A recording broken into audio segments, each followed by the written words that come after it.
اللہ الرحمن الرحیم الحمد للہ رب العالمین والصلاة والسلام علی سید الانبیاء والمرسلین وعلی آلہ الطیبین واصحابہ الطاہرین اما بعد فاعوذ باللہ من الشیطان الرجیم بسم اللہ الرحمن الرحیم ثانی اثنین اذ ہما فی الغار اذ یقول لصاحبہ لا تحزن ان اللہ معنا صدق اللہ مولانا العظیم ان اللہ وملائکتہ یصلون علی النبی یا ایہا الذین آمنوا صلوا علیہ وسلموا تسلیما الصلاۃ والسلام علیک یا سیدی یا رسول اللہ وعلی آلک وصحابک یا حبیب اللہ الصلاۃ والسلام علیک یا سیدی یا خاتم الانبیاء وعلی آلک وصحابک یا حبیب الکبریاء۔ حمد و صلوات کے بعد انتہائی قابل احترام معزز و محترم حاضرین و سامعین، ماہانہ درس قرآن مسجد قباء میں ہم سب کی حاضری ہو رہی ہے۔ اللہ کریم درس قرآن کی نشست کو قبول فرمائے اور درس قرآن کا انعقاد کرنے والے مسجد کے تمام منتظمین، نمازیان، بالخصوص مصطفی برادران کو اللہ جزائے خیر عطا فرمائے۔ ماہ جمادی الثانی اپنی آخری منزلوں تک پہنچا اور رجب شریف کا چاند نہ طلوع ہو چکا ہے، تو اسی مناسبت سے خلیفہ اول بلا فصل افضل ترین امت حضرت سیدنا ابو بکر صدیق رضی اللہ تعالیٰ عنہ آپ کے چند خصوصی مناقب اور فضائل بیان کیے جائیں گے۔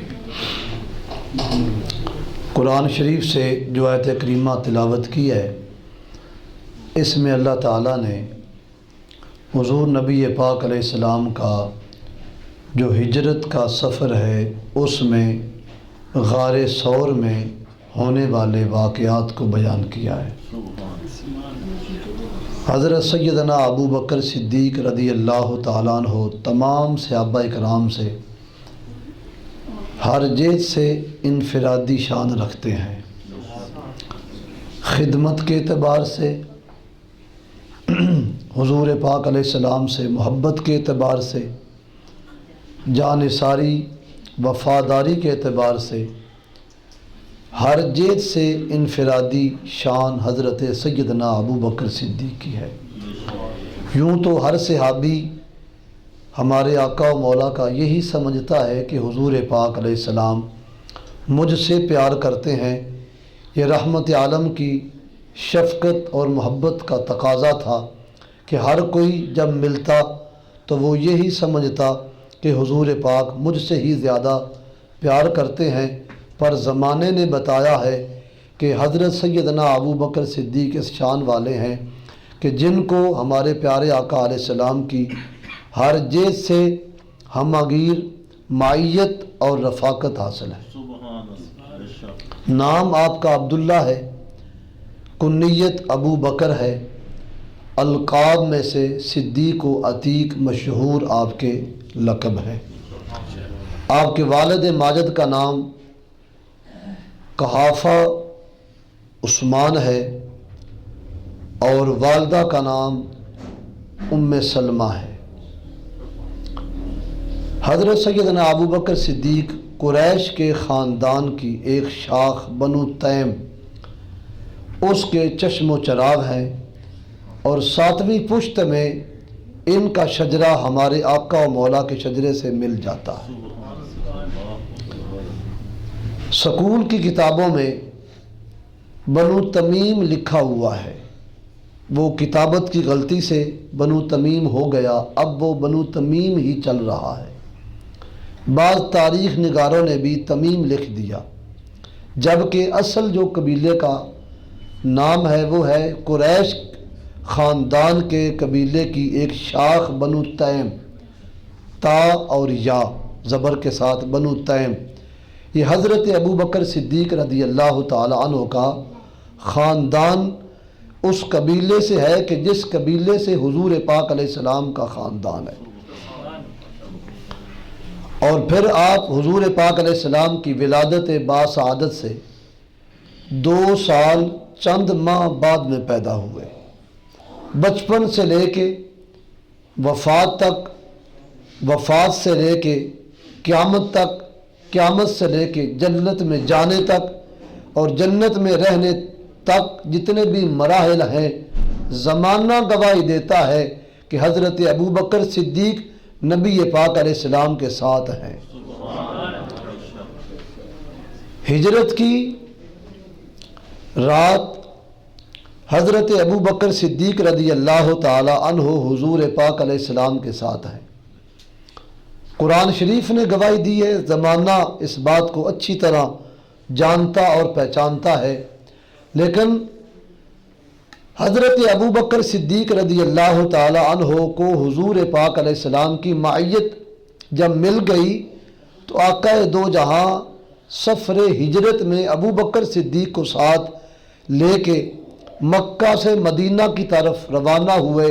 اب مقام غور ہے، کافروں کو صبح سویرے خبر ہوئی کہ نبی پاک علیہ السلام تو مکے کو الوداع خیر باد کہہ کے مدینہ کی طرف تشریف لے گئے ہیں۔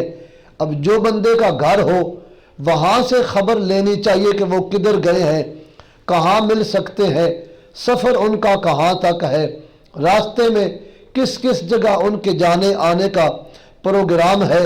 لیکن زمانے میں بتایا، تاریخ مکہ اس پر گواہی دیتی ہے کہ حضرت نبی پاک علیہ السلام اور حضرت ابو بکر صدیق رضی اللہ تعالیٰ عنہ جب چلے تو ابو جہل حضور پاک علیہ السلام کے گھر پر نہیں گیا، بلکہ حضرت ابو بکر صدیق کے دروازے پہ گیا اور پوچھتا ہے، حضرت سیدہ ام سلمہ رضی اللہ تعالی اسماء بنت ابی بکر صدیق رضی اللہ تعالی عنہ سے سوال کرتا ہے کہ بتاؤ کہ تمہارے باپ کدھر ہے۔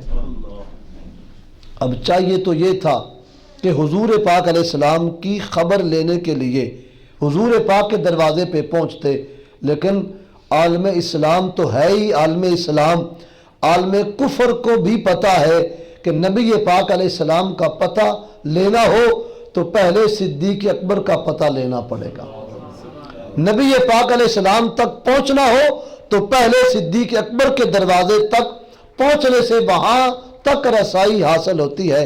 جناب حضرت اسماء بنت ابی بکر صدیق رضی اللہ تعالی عنہ نے جواب دیا کہ میرے باپ تو گھر میں نہیں ہے، وہ کہیں گئے ہوں گے۔ تو حضرت ابو بکر صدیق کو ان ساری اذیتوں تکالیفوں کا پتہ تھا کہ میری اولاد کے ساتھ کیا ہوگا، اس کے باوجود تنے تنہا وہ گھر سے نکلے۔ ابو جہل نے تھپڑ مارا اور پھر پوچھا تو اس سچے باپ کی سچی بیٹی نے وہی جواب دیا۔